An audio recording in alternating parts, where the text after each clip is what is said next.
The Lover's Curse by Carla Hurt, edited by Jessica McCormick.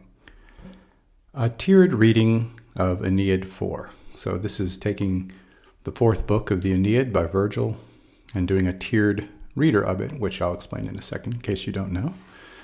This is what it looks like as an object. The spine doesn't break, even though you can open it wide.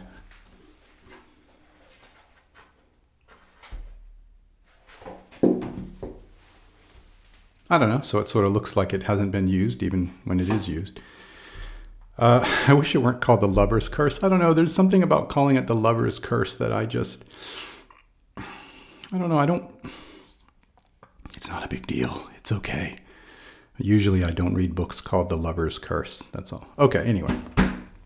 So here's what she does.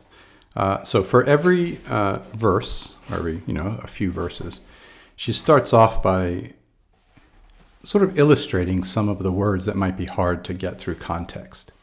Okay, so for instance, in Latin, imber, sorry, I did a little French there, imber, imber means, okay, so, and nix means snow. But those might not be very easy to get through context, so she's drawing a little picture here. Okay, this is a pine tree, pinus, which hopefully won't be taken out of context, and then the plural is pini. Okay, so in the beginning, she gives you some words that maybe you wouldn't know otherwise. Then we turn the page.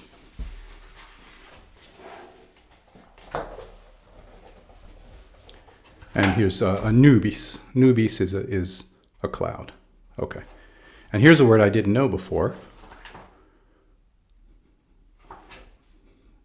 Quinctus, which I never knew before. Okay. Right. So then we go on to the first. So these are I'll just show you at the end. Oops, yikes. At the end of every section, we have exactly what Virgil wrote. So this is actually what he wrote here. But first she starts with much simpler language in a much simpler order with the first tier here. Okay. You may notice it's considerably longer than the final. That's because sometimes it takes more words to explain a word, to explain what's happening when you don't know the complex word. If I were to describe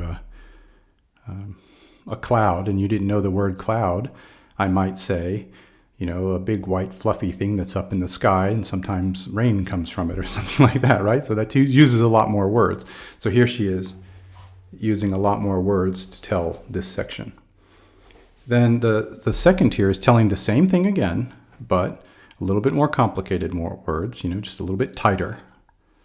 And then the third tier of each section is using the exact words that Virgil used, but putting them in a different order, putting them in a way that's a little bit easier to understand, because Virgil is quite poetic. And Latin is very fluid in very permissive in word order. So you can move words around all over the place and they still retain their meaning.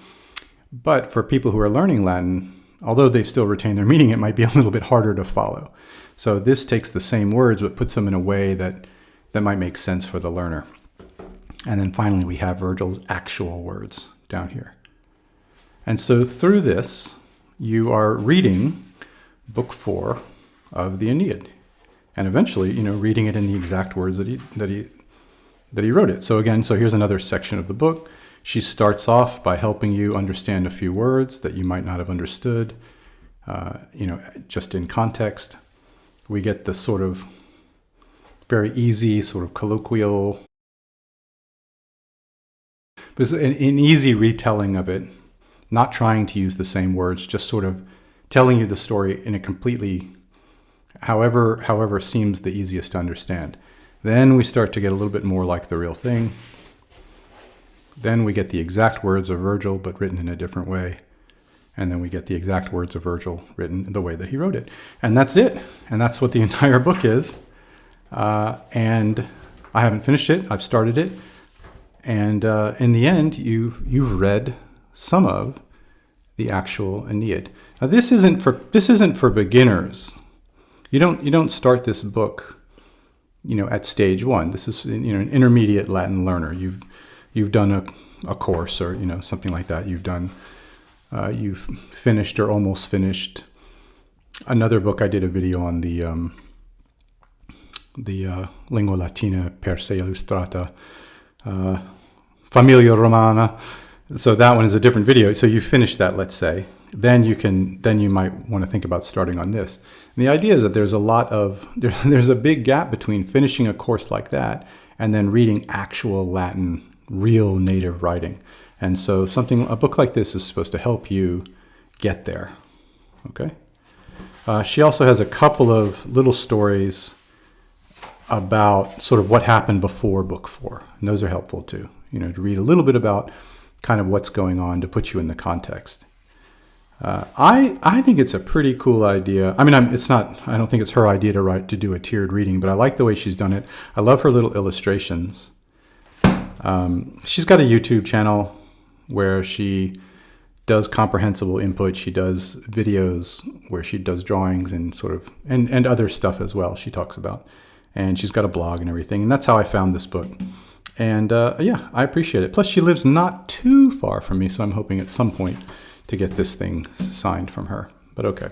There we go. That's Carla Hertz's The Lover's Curse, a tiered reader of Aeneid.